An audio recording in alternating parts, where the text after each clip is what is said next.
This is Geek News Central. My name is Todd Cochran, coming to you from the New Media Production Studio. The lead stories are tonight, a man has built his own rural internet service provider business. He basically said if you can't join them, you might as well beat them. Political mail is going to fill your Gmail account. General Motors is charging $1,500 for a service, even if you don't use it when you buy a new car. And the idiots at the FCC have rejected Starlink's bid for U.S. rural internet service access funds. Those stories and more. I want to welcome you to episode 1617 of the Geek News Central podcast for Thursday, August 11th. This show is sponsored in part by GoDaddy.com and listeners just like you. Great deals from GoDaddy can be found at geeknewscentral.com/GoDaddy. You can support this show today at geeknewscentral.com/insider. I want to give a warm welcome to all the new listeners of the show. Make sure you get over to geeknewscentral.com, and when you're on the website, you can follow or subscribe to the podcast. It's right there on the main page. Of course, you can sign up for our newsletter so you never miss a single episode as well. That's a little bit further down. And when you do subscribe to that newsletter, you'll get an email. It contains everything that I talk about in the show, and basically it's just an email with all the show notes. So definitely get subscribed to that. Of course, you can join our chat room at geeknews.chat or our Discord server. You can always contact me via email at geeknews@gmail.com, geeknews@gmail.com, or on Twitter at geeknews. You can follow me as well on Facebook. Just search my name and add me over there. This show is supported by a bunch of partner shows. Oh, caught you, didn't I? So definitely check out the New Media Show, the Gadget Professor, the GNC Week in Review, all great shows to follow, all partner shows here at the Geek News Central podcast. So make sure you definitely get a chance. Check those shows out. Matter of fact, Kirk's show has been nominated in the tech category over at Podcast Awards. So congratulations to him. Now, this show, of course, again, is sponsored by the longest running continuous sponsor of a podcast. That's our good friends over at GoDaddy.com. All you need to do is go over to geeknewscentral.com/GoDaddy, and you'll be able to find all of my deals. Again, everything over here is going to save you money when you're getting ready to do a new online business, or just you think about a domain name that you woke up in the middle of the night and said, I bet you I better go see if that one's available. So 30% off new product purchases. $4.99.coms are newer transfer domains for new customers. I got $1.99 a month economy hosting for the first year with a free domain, or $2.99 a month for a managed WordPress hosting site, again for the first year with a free domain. A free trial of GoDaddy website builder, your choice of personal, business, or business plus plans. That's a 1-month free trial. All of those codes can be found again at geeknewscentral.com/GoDaddy. And we want to thank GoDaddy for being a longtime sponsor here. You can save up to 90% on the products and services at GoDaddy by using my promo codes. So again, share them with your friends, family members, people that you know. Don't write it on the bathroom wall, but we definitely want you to share those codes. And if nothing else, support us on social media by linking to these deals as well. Every time that's done, builds authority for the page and helps support the podcast. So thank to everyone on their ongoing support of GoDaddy, and thank you to GoDaddy for being a longtime sponsor here. So just get you guys kind of caught up here. It's been a busy week. I've been doing a lot of copy editing, a lot of just preparing. We've got 2 big announcements ready to come next week. And really, you know about one of them already. If you've been listening to the show, you've been hearing advertising at the very beginning of the podcast when it's out. Sometimes you do, sometimes you don't. But what we've done there is we're introducing programmatic advertising to our Blueberry hosting customers. And we're finally just about ready to cut it loose. And that's what we're probably going to announce next week officially as we let it loose to the masses for everyone that hosts over at blueberry.com. And then another big one. A big one's coming. And I think it's our biggest announcement. It's the most original thing we've done in a long time. The team is working very, very hard. I may have to push to the following Monday. I don't know. We'll see if we're ready. As soon as they can get it to me to test, I'll be able to have a better idea if we're going to make it next week or if it's going to be Monday or Tuesday of the following week. We have to be ready for Podcast Movement, which is out in Dallas, is which I'm headed to a week from Monday. So yeah, big release by us, and we're very, very excited about it. And our partner and everything that the team has done is I think you guys are going to be amazed. I'm can't wait to hear your feedback. So again, lots going on here, and got a great show lined up for you today. One thing that we want to do, and something that's a new segment to the show, is those of you that have started using the Fountain podcast app and you're earning Satoshis from the app, some of you starting to contribute those back to the show. So I got 1,000 sats from Dave Jones. He says, Todd, you're great. I got 100 sats from Stephen B. He said, test boost. So thanks, Stephen, for that. I got 100 sats 3 times in a row by someone that basically said, testing, testing, testing. And I don't see a username. So we thank you for that as well. I got 2,500 sats from Mike Dell, and I got 50 sats from Messiah Podcast. So all told here, about $1 worth of sats. So thanks for everyone that's giving the Fountain app a try. The link to that is in the show notes. Every one of you, if you use the Fountain app and donated every penny back, it would be more than you would donate if you were become a Geek News Central insider. So it's kind of funny how this is all turning out. But what I do want to do is I want to get into the commentary here. Really, the first article is one that it warms my heart. And this guy is here in Michigan, so I'm going to have to track him down. So there's a guy that built his own ISP to avoid huge fees, and he was upset. And what he did a few years ago, given a choice between settling for pathetically slow internet speeds from AT&T or paying Comcast $50,000 to expand to his rural home. Remember, they wanted to charge me $13,000. He started up his own fiber internet service provider. Now he's expanding his service from about 70 customers to nearly 600, thanks to funding aimed at expanding access to broadband internet. He has been given $2.6 million to widen his service to 600 homes.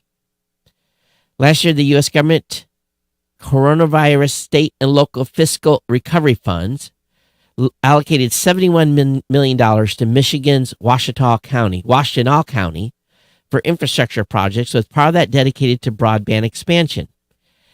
He won a bid to wire up households known to be underserved or unserved based on an existing survey, according to the RFP.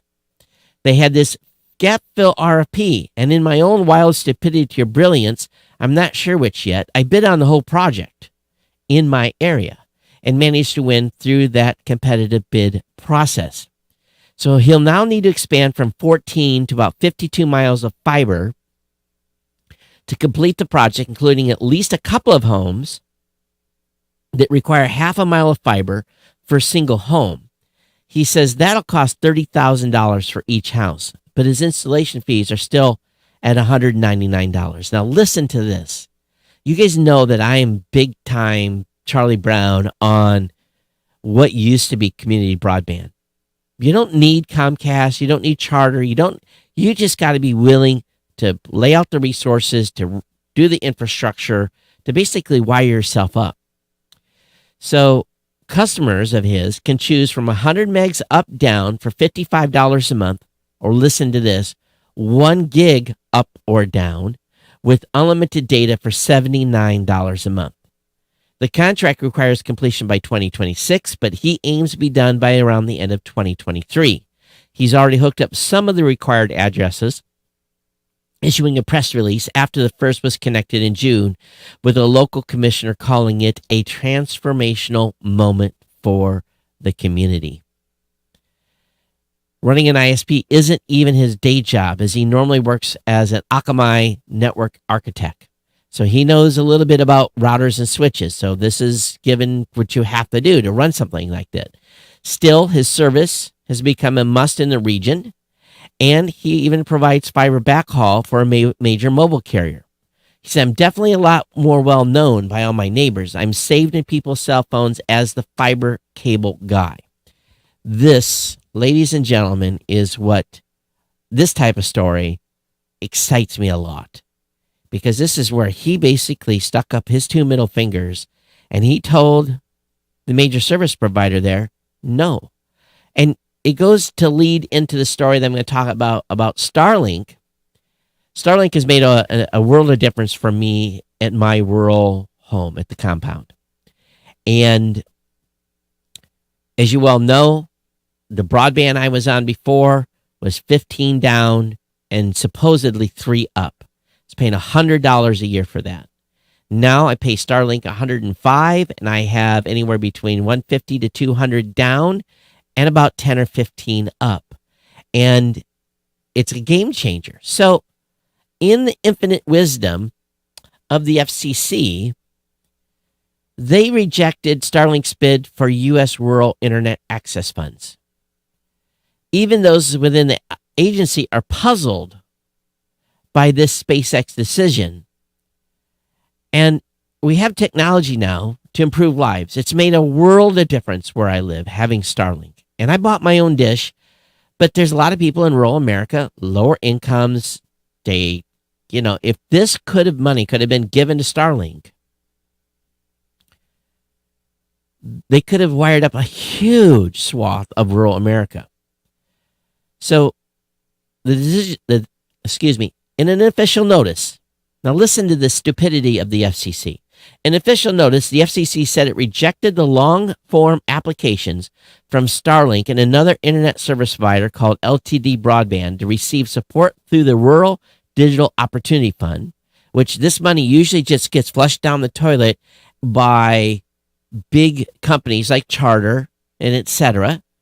The program is designed to help boost internet availability in poorly served areas of the U.S. Jeez. The FCC said the application from those two companies had failed to demonstrate, listen to this, that the providers would be able to deliver the promised service, and therefore funding those networks would not be the best use of limited Universal Service Fund dollars to bring broadband to unserved areas across the United States. I live in an unserved area. There is only minimal internet connection where my home is, yet it's only 13 miles from here. They were going to get a small slice of the $20.4 billion. SpaceX was initially awarded $885.5 million in December. Now, let's just think about this for a second. And you follow along, and we can do the math here, right? So I'm opening up the calculator app, and I'm going to put in $885 million. So let's just pop that in there, and we're going to divide that by, let's say, $550 for the terminal. Now, they get the service to you. You still have to pay for it, right? So let's divide that by $550. So what that would be is 1,609,000 new homes would be able to be connected by just providing them a dish. If they used every penny and just basically used it as a subsidy to pay for the dish that would go to a consumer's home, they could have wired up 1.6. Let's say the subsidy was just half. So they had to pay $250 to $300 for the dish. They could have wired 3.2 million homes in the United States in rural America. So we're going to use that 1.6 million number. And let's not forget this as the years roll by, because we're going to see in the book of knowledge here, we're going to see how much and how many new people are wired up with that $20.4 billion. How many?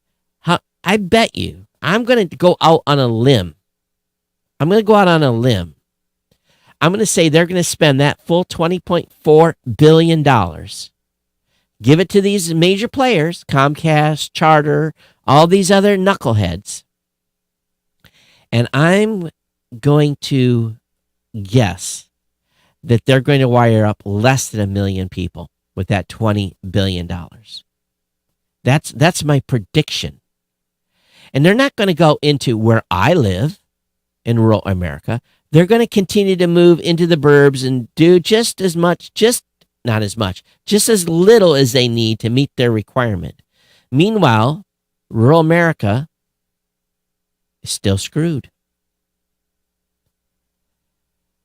FCC Chair Jessica Rosenworcel acknowledged that Starlink service in particular had merit, but said it would not be appropriate to use public funds for technology it was still effectively being developed. What do you mean? They're putting up 52 satellites about every week. This is insane.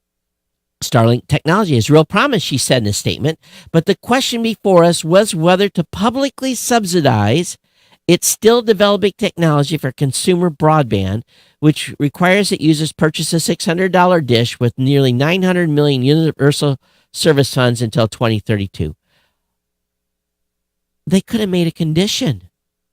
Said, you have to take this money and provide a subsidy for the dish and maybe subsidize the cost of the internet for the first couple of years. I'm sure Starlink would have said, yes.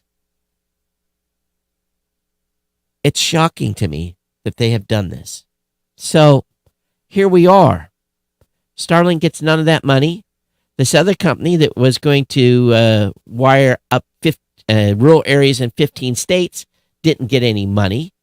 But I bet you if we look at who actually got the money, I bet it's the same bad characters that continue to get these big checks and do nothing. Look at the billions we've already spent to expand rural broadband in America. Billions. And yet, my home is 1.5 miles away from the closest fiber connection. $13,000 to bring the fiber to my house, and they wouldn't do it unless I got at least 50% of the people that were on that street to sign up. Ladies and gentlemen, there's a problem in Washington, D.C. Okay, enough on that soapbox. Let's move on. Even more craziness. The Federal Election Commission has told Google that they can let political campaign dodge Gmail's spam filters. They've rubber-stamped a proposal from Google that could make it easier for political campaigns to skirt email spam filters. Commission voted 4-1 to approve a Gmail pilot, agreeing that the program wouldn't run afoul of election rules. In June, Google asked the FCC to review a plan that would enable emails from authorized candidate committees, political party committees, and leadership political action committees registered with the FEC, Federal Election Commission, to bypass spam filters as long as they don't break Gmail rules. So now, you can mark a political ad as spam, and it won't stop it from coming through on Gmail. Really? Really? We won't be surprised at all. The FEC had opened the proposal for comment, and at The Verge, almost all the feedback from the public was negative. They didn't want it. This is okay. So stand by for your Gmail inbox to be bombarded with candidates saying, "Give me $50 or 100 or 250, or you haven't acted yet. Please act. Please send money. You're missing out. Buy a dinner, buy a plate, buy a table."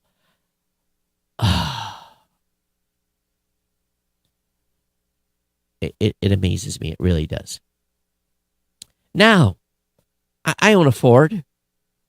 I don't buy GM products. And maybe Ford's going to get in on this game at some point too. But listen to this. Listen to this. We already talked about BMW and making them pay a subscription, a monthly subscription to have heated seats. You can't buy it as a feature. You have to pay a subscription to get heated seats. Drivers in the United States and Canada are in for a bit of sticker shock. Now, car prices are already bad as it is. General Motors has made 3 years of its Onstar subscription service mandatory and in new vehicles at a cost of $1,500. The little notice change took place back in June. The Detroit Free Press reported when GMC and Buick vehicles being sold in North America had an aforementioned line item added to the sticker price under options and pricing, which stuff you can't get out of.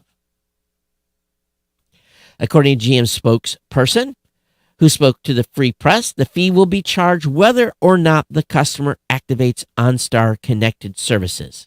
When the 3 years are up, the customers have the option to extend the service, but charges will not be applied automatically. So if you don't want OnStar, you're going to have to pay for it anyway. That tells you something, doesn't it? You know, OnStar, I believe, even if you don't pay a subscription, if you get in an accident, I think you still can push the button and get emergency services. I think it's required. It's really, really amazing what they're doing here. So, get ready to pay $1,500 more for a GM vehicle when you go to buy a new one. Mandatory. You can't get out of it. You have to pay it, even if you don't turn it on. All right. The Federal Trade Commission, boy, we're on a swing today. The Federal Trade Commission aims to counter the massive scale of online data collection. Whoa. Rulemaking action has support, but some want Congress to act first. The FTC has kicked off rulemaking process for privacy regulations that could, the keyword is could, restrict online surveillance and punish bad data security practices. It's a move that some privacy advocates say is long overdue, as similar congressional efforts face endless uncertainty. So, lots of people have gotten in on this. Both critics and supporters want to see Congress to act. Consumer Reports, the Electronic Frontier Foundation, just there's a whole list of groups that want activity. So, the advance notice of proposed rulemaking, approved on a 3-2 vote along partisan lines, was spurred by commercial data collection, which occurs at a massive scale as a stunning array of context. Companies surveil online activity, friend networks, browsing and purchase history, location data, and other details, analyze it with opaque algorithms, and sell it through the massive opaque market for consumer data. We know that every move we make on the internet is being tracked. You make a purchase at Amazon, you do something on Google, it's all being logged. We all know this. We've all also agreed to those terms of service to be tracked. There's no protection.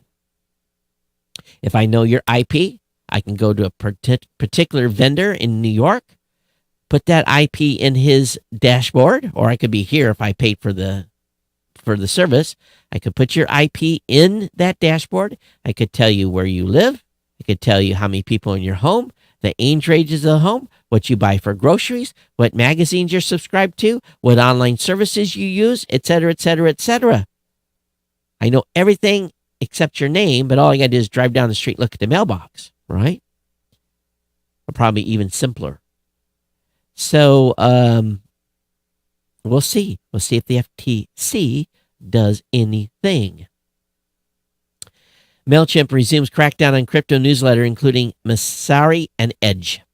So basically, I use MailChimp. My company uses MailChimp. I use MailChimp to send out information for the podcast awards and a variety of other stuff.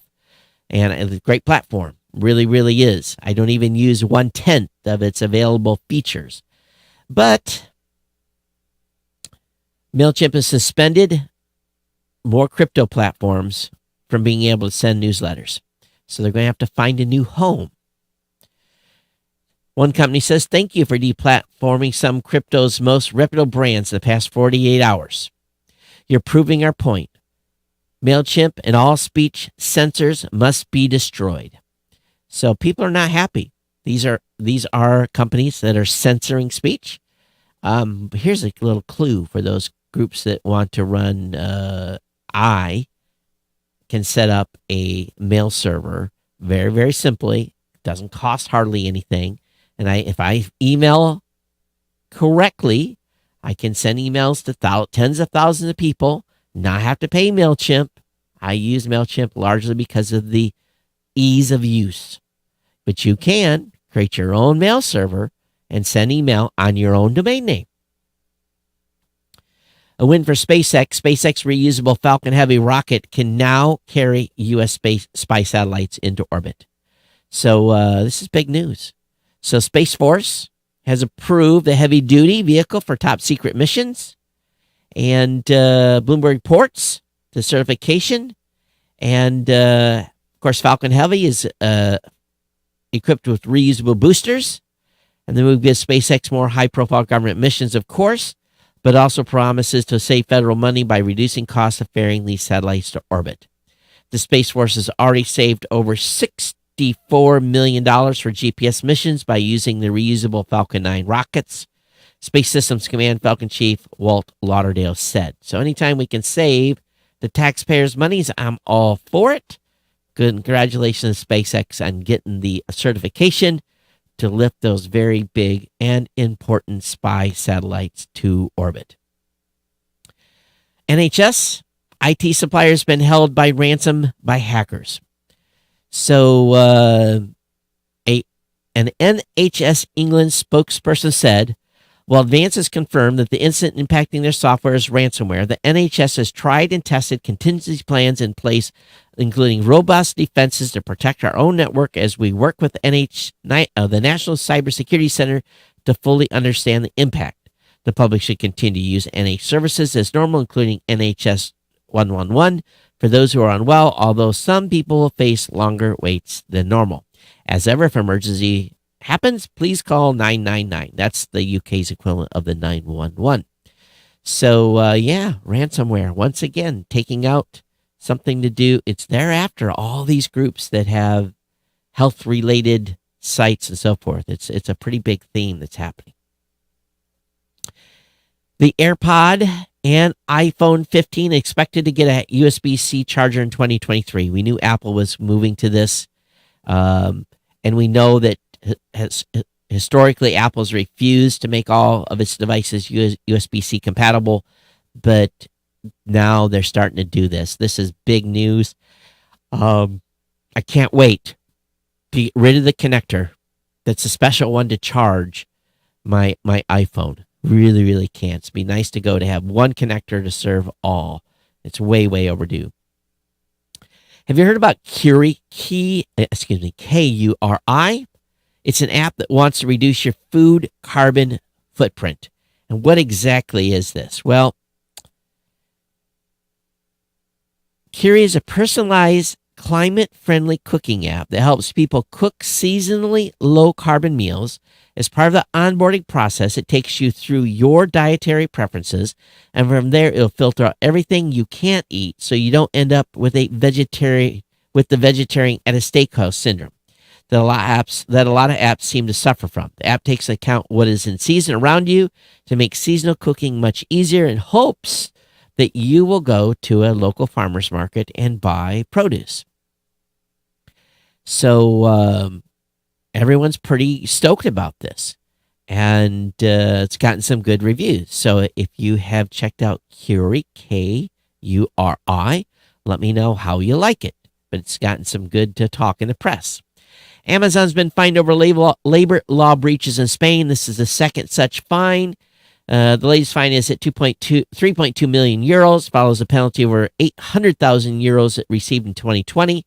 And basically, they're outsourcing stuff. And something they're doing in that outsourcing is not legal in Spain. And it's part of the reforms to their labor law. So they're going to fine Amazon for doing something they weren't supposed to do. Link will be up in the show notes. You can check it out. Own a Tesla vehicle?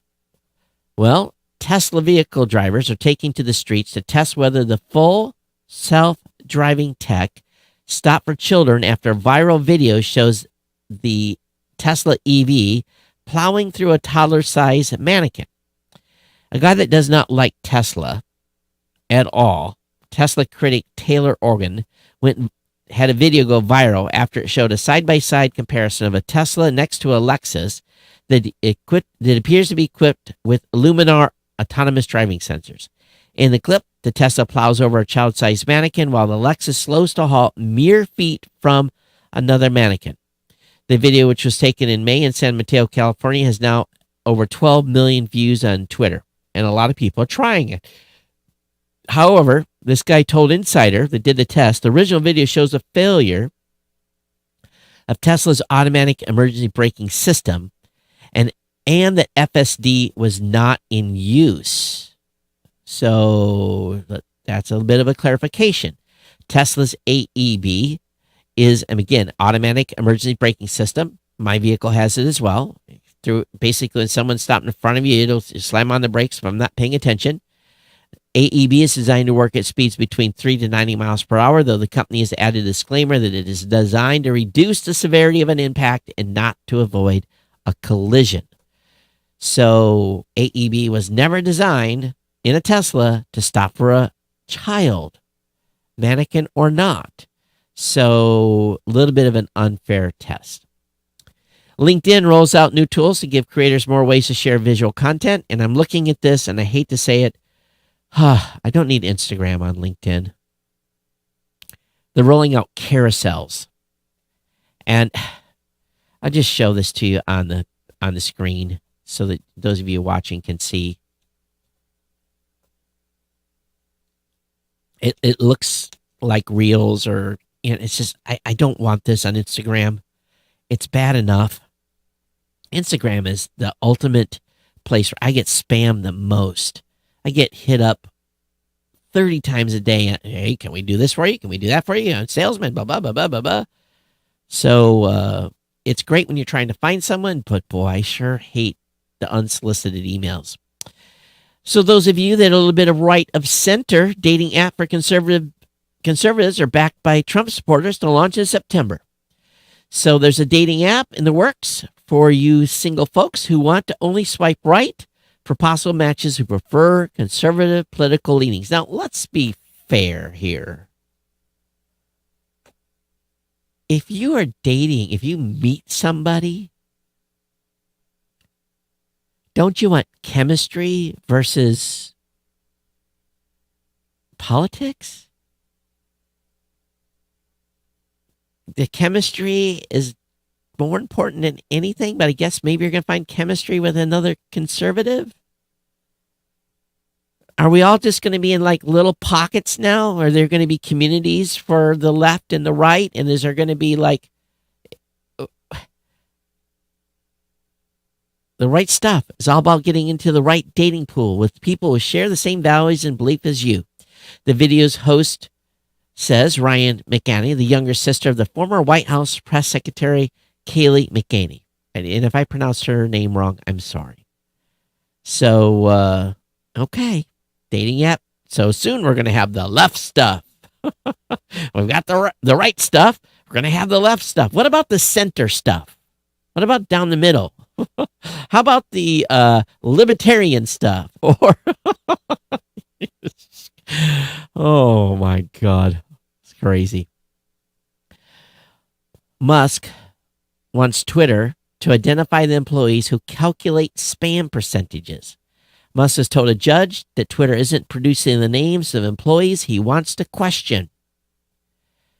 Musk on Wednesday filed a proposed order requesting that Delaware County Court Chancery Judge Kathleen McCormick compel Twitter to produce discoveries for specific custodians. Musk provided further details and requests in a letter to McCormick that was filed under seal as part of the case in which Twitter seeks to enforce the $44 billion merger contract that Musk is trying to exit. So basically, he says, I want to talk to the techs that figure out the percentage of spammers. I bet you they don't have any. Do you guys remember a couple of years ago where we talked about OnlyFans people were being OnlyFans? Okay, let me back up. OnlyFans creators were being put on a terrorist blacklist on what was it, Instagram? So there's been the story happened a few years ago, and some creators were saying that they were being banned on Facebook and Instagram. Facebook and Instagram were blocking their content. Now, these were adult content creators, but seemingly didn't block OnlyFans with the same fervor. So, in other words, they're saying, hey, you put us on a terrorist list, and we're just adult performers. Well, they're going to go, there's a lawsuit. And a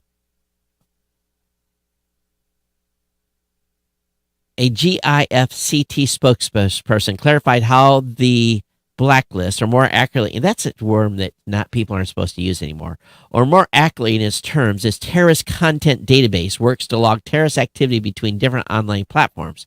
She says only videos and images are currently hashed and nothing gets automatically removed from other platforms. Instead, once content is hashed, each platform considers things like the type of terrorist entity it is or the severity of the content and then weighs those measurements against its own policies to decide if it qualifies for removal or content advisory labels. So somehow these adult entertainers were being labeled as terrorists. So now they've been hit with multiple class action lawsuits alleging that senior executives that made accepted bribes from OnlyFans to shadow ban competing adult entertainers by placing them on a terrorist blacklist. Is there adult entertainers on Instagram? I didn't know there was adult entertainers on Instagram. I know there's a lot of gladly dressed people on Instagram, on TikTok, and other locations. We know what OnlyFans is, but does Instagram have naked people? I don't know. I've never seen a naked person on Instagram. Have you? So why would they be worried about being banned from Instagram if Instagram doesn't have naked? Someone fill me in. I really need to know. geeknews@gmail.com. Mark Cuban and the Mavericks are in hot water over the Voyager Ponzi scheme. Again, this was a deal that the Mavericks did with this coin holder.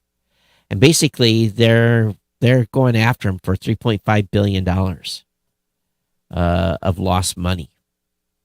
If you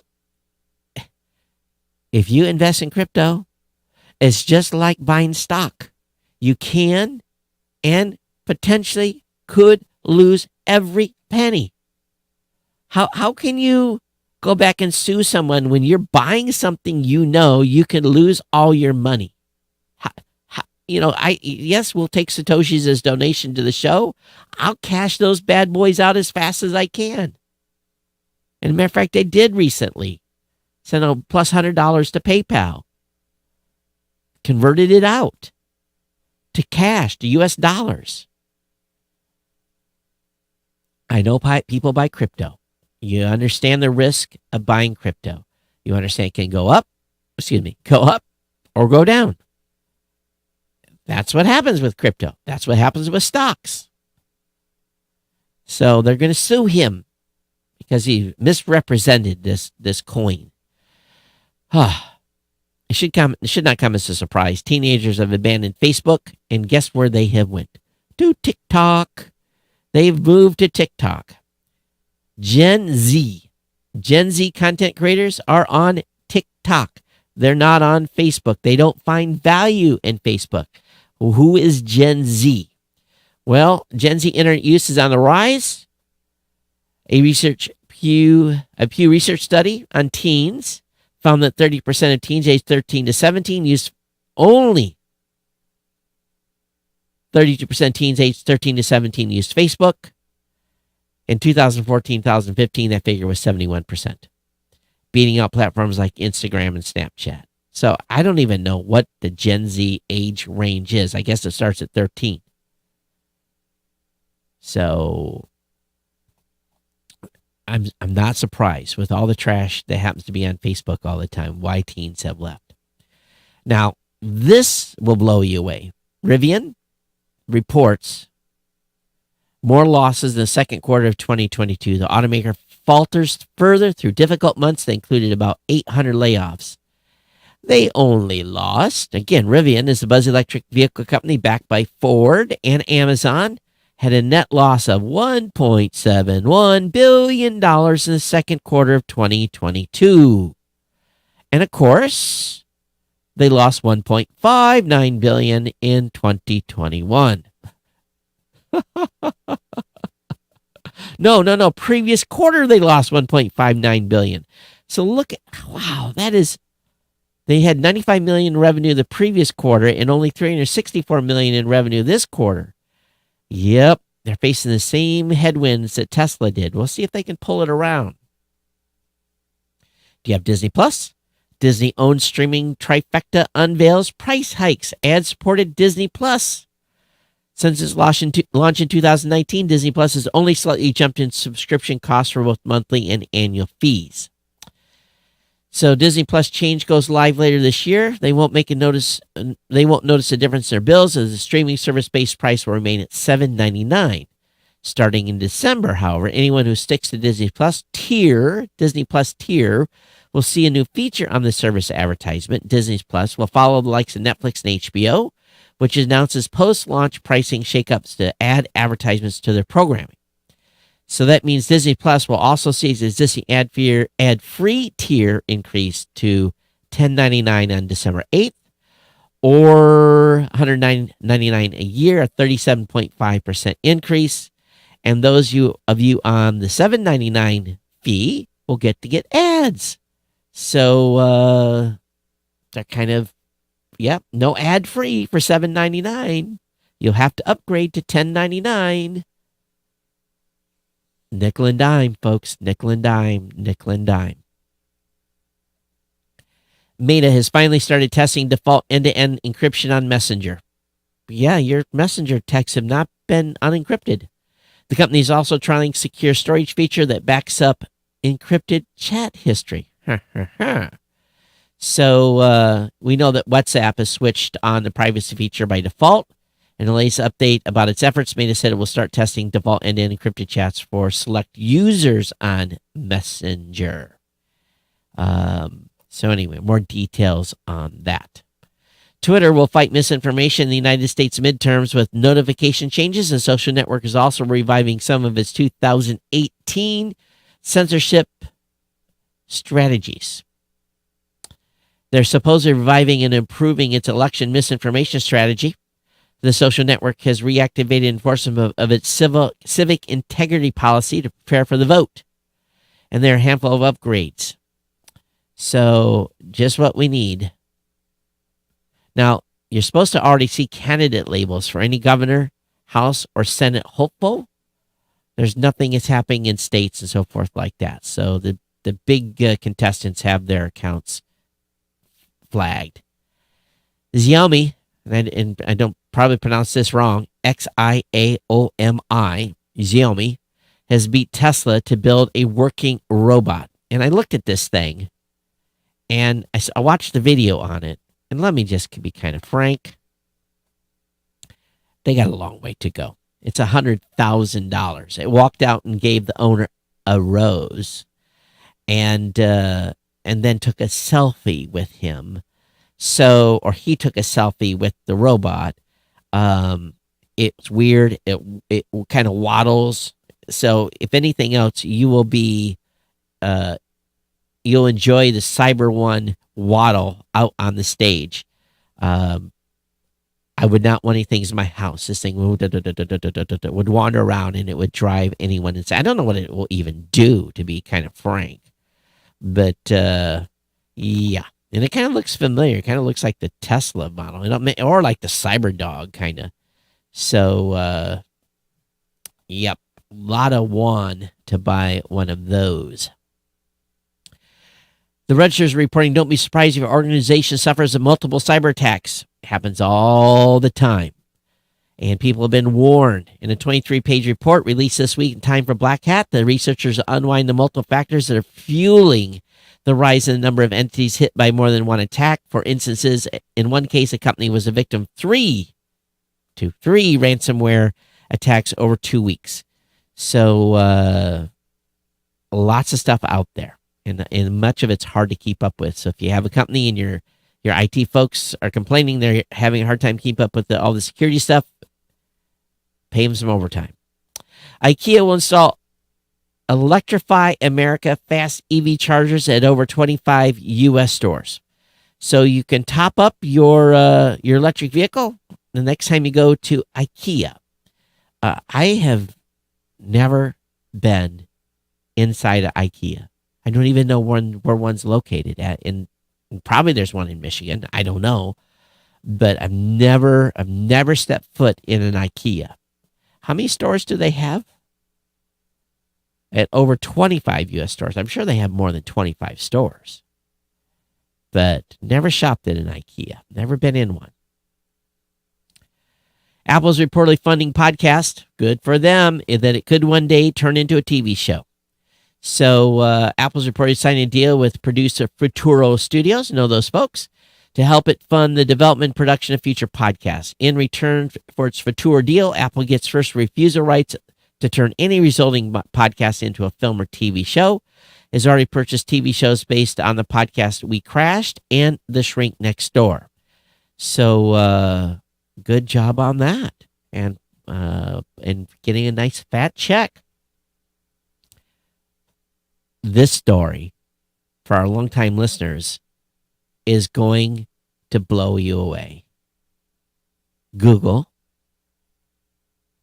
Fiber, yes, Google Fiber is expanding again after years of inactivity.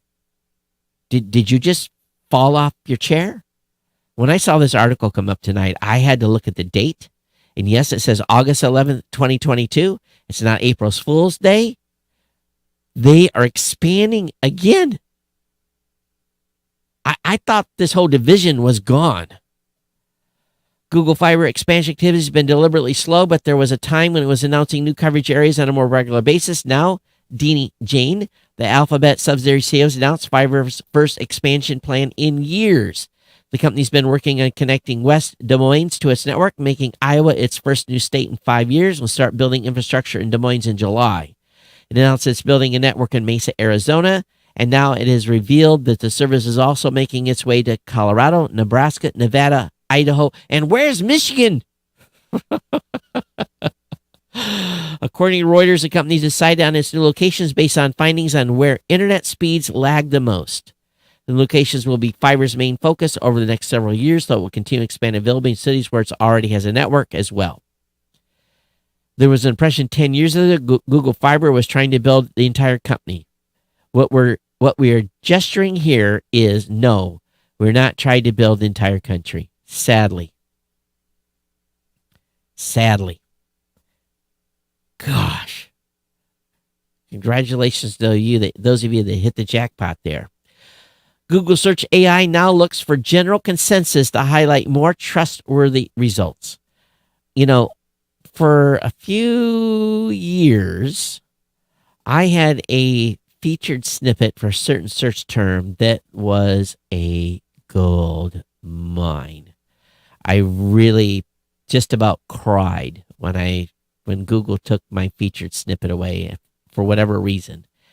It was very, very painful when that went away, but it was a good 2-year run having that snippet, and I won't really talk too much about what that snippet was, but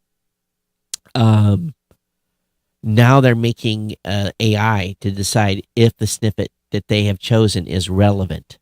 So it's kind of interesting here what they're doing. Those of you that have websites and have a snippet somewhere for a search term, you know what I'm talking about, the type of traffic you can get to a website because of a Google snippet. Google snippet is the holy grail in Google search results, to be quite frank. And boy, I wish I'd get my term back. I really, really do. In a significant shift, HBO Max subscribers might have to wait longer than expected to stream some Warner Brother movies. Release dates for Warner Brothers movies and HBO Max will be determined on a movie-by-movie basis. In other words, is the movie making money in the movie theater? So movies previously became available to stream after 45 days, but they may now go longer. So time will tell. So must be people are going back to the theaters and they're getting that bigger dollar amount out. And Elon's all over the interwebs today. Elon Musk teases his website X.com as a potential Twitter competitor as he barrels towards a $44 billion trial in October. I actually loaded X.com and the only thing on the website is an X. But he's saying, hey, that could be the next social network. Apple's next iPhone, of course, is going to be more expensive. The predictor prices, Kuo, predicts the iPhone 14 could cost more than its predecessor. So they feel it could go up a couple $100 from $799 what the iPhone 13 base model is up to $999. So it could be a significant jump. So we'll see where it goes. I'm sure all of you are ready to check out more money for a new cell phone. All right, I think this is going to get me to the end. Let's see what we've got in the email inbox. If anyone has felt the need to email, I know that here on the show, we're getting some messages via Boost. Let me actually see if there was any Boost during the show. I don't have the thing wired in. Nope, no Boost today. But let me get the right email opened up here. Is that, nope, that's not that one. It's not that one. It's this one. Okay, go down here. I'll look for comments. Nope, no new comments that come in the show. And I did get my email cleared out. I got the 500 emails out of my inbox. So that brings us to the end. I will be back with you for regular shows next week. Monday and Thursday, regular scheduled podcasts, no change. The following week is where it gets weird. And looking to mix it up a little bit about the episodes while I'm gone. Here's the question I want to ask. If I drop someone else's show in here, what would you guys do? Would you be upset if I dropped another show's episode in with a little disclaimer at the beginning so you could bounce out? Would you do that? Or would you like that? Or would you be upset with me? Let me know. And let me know what you think. geeknews@gmail.com, geeknews@gmail.com. It's been my pleasure to bring you a show today. Everyone take care of each other. Be safe. Watch out for one another. And I'll be back with you on Monday for another edition of the Geek News Central podcast. Everyone take care. We'll see you next time. Let's see if I can push the right button here. I'm out of here. Bye-bye.